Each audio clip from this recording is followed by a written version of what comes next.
Mothers with Careers by Nellie Brutsky. Movies such as Bad Moms and I Don't Know How She Does It attract women viewers, but unfortunately they continue to reinforce the ideology of patriarchy, which is still evident in today's society and culture. According to Fisher's Cinematernity, women's characters are often not the center of the plot, and the number of female characters is a lot less than that of men characters. According to Socio-pragmatic analysis of women, it is almost always depicted that marriage and parenthood are considered more important to a woman's life than to a man's life.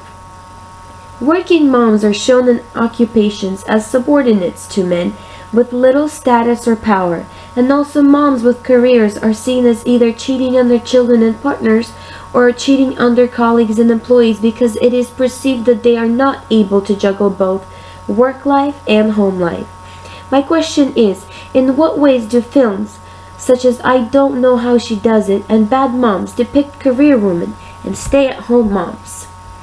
In the film I Don't Know How She Does It, Sarah Jessica Parker plays Kate, a working mother who's fearlessly juggling work and home life. Kate is married with 2 kids, and she's also extremely successful in the world of finance. But the family and the job keep making frustrating demands, all of which she boldly tries to meet. But as the film progresses, we realize that she is not succeeding at both home and work. Kate is doing great at work, but failing as a mother and wife. At some points, Kate is portrayed as a flawed mother. Kate tries to be a good mom, and she's even afraid to bring a store-bought pie to her daughter's bake sale, fearing she will be judged by other mothers, and that her kindergartner daughter will be humiliated because she will feel different because her mom works. Kate's daughter tends to hold grudges against her. Also, there are momsters at school. These moms terrify working moms and put them down. Kate's 2-year-old son hasn't learned to talk yet because Kate is too busy to speak to him. When he eventually talks, his first words are, "Bye, Mom." Her husband is trying to pursue a career of his own, yet he seems to always be there for his children and manages both career and home life perfectly. When their son falls down the stairs, the father takes him to the hospital while Kate is at work again. Kate seems to be always making her way to the top in the world of finance. She's working outrageous hours and travels ridiculously. Kate even misses her son's first haircut. His nanny takes him to get one. The film also fuels the notion that it is unwise to give women demanding and challenging jobs because they're fundamentally unreliable. This is unfortunate for women. Despite of all Kate's distractions with the family, Kate is so much better at her job than most of her workplace rivals. At the end of the film, her boss realizes that and eases her workload so that she can spend more time with her family. Ultimately, the film depicts women as unable to balance work and home life and be completely fulfilled in both aspects of their lives. Something needs to give. Kate has to stand up to her boss and let him know that she wouldn't be able to go on a business trip so that she can build a snowman with her daughter. Kate loves her children and finds joy in motherhood, yet fulfilling all her aspirations at the same time may have not been practical. She does her best to balance it all, and many times comes short with her husband and children. In this film, Kate is being harshly judged by other mothers for working and not devoting all her attention to her children. According to the Pew Research Center, mothers are now breadwinners in 40% of American homes. Unfortunately, it is heartbreaking to see that these hardworking mothers are facing scrutiny and disapproval. Films such as I Don't Know How She Does It and Bad Moms continue to portray working mothers as failures as mothers and wives. Researchers Wendy Wang, Kim Parker, and Paul Taylor found that majority of people appear to disapprove of working mothers. 74% of adults say that the increasing number of mothers working has made it harder to raise children, and 51% agree that children are better off if their mothers are home and don't have a job. Such negativity towards working mothers is upsetting. It is alarming that a large portion of Americans appear to have a problem with working mothers and prefer women to remain in their traditional roles as mothers and wives. According to the Communication Review Journal, 75% of Americans now say that they, their neighbors, or their friends experience hardships in balancing work, family, and professional responsibilities. It is problematic that Americans continue to focus and obsess on the good or the bad choices that mothers make rather than thinking about how to solve the problematic conditions in working families. Working motherhood does not have to be a painful, anxiety, and guilt-inducing problem in our country. In Bad Moms, Mila Kunis plays Amy, an overworked sales executive and the mother of two preteens. Over the course of the movie, mean girl mom Gwendolyn, played by Christina Applegate, escalates from passive-aggressive to outright hostile when Amy pushes back on unrealistic expectations of school moms and threatens Gwendolyn's role as PTA president.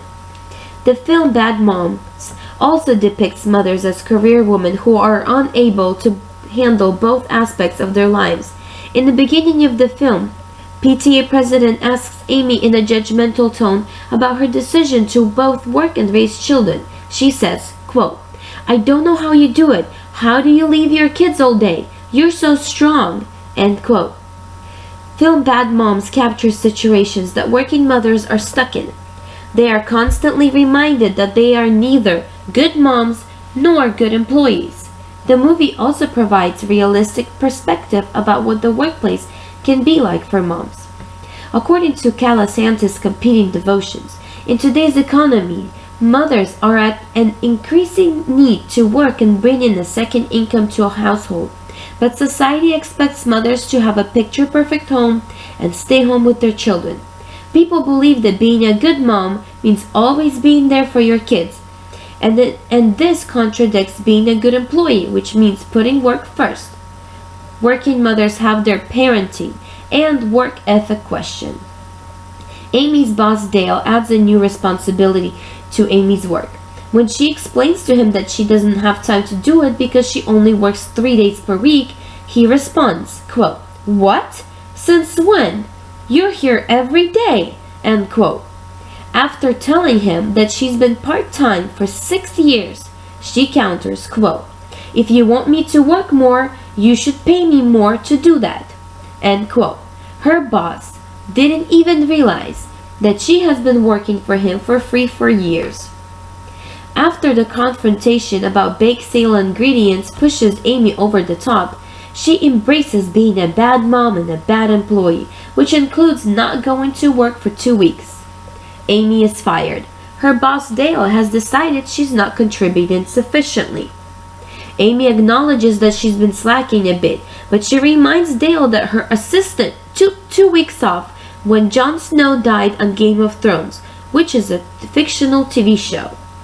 For 6 years, she exceeded office expectations and logged countless extra hours, but the minute she demonstrates behavior similar to her colleagues, her commitment was questioned because she's a mother. According to Journal of Family Issues, the strongest trigger for bias towards women is motherhood. According to feminist media studies, time becomes a proxy for dedication and excellence. When employers put a premium on face time over productivity, women with family responsibilities are at disadvantage, especially those like Amy who work part-time. Ultimately, Amy's former company struggles without her and Dale calls her begging her to return. Amy seizes the opportunity and negotiates her ideal compensation package, which doubles her pay and gets her to work from home for 2 days a week, which gives her more time to spend with her children. Amy figured out what she wanted her work and personal life to look like, and then she advocated for it. It is exasperating that many working mothers have to navigate against bias and work because they have families at home. Ultimately, the film Bad Moms shows us that mothers have to stop expecting perfection in themselves and in their peers and ignore judgmental remarks. Both films depict working mothers as struggling people who desperately try to balance work and personal lives. At times, they fail miserably, but eventually they regain control of their lives, and once they realize that life cannot be perfect at all times, and people will judge them, that despite their achievements, they managed to have a good, balanced life.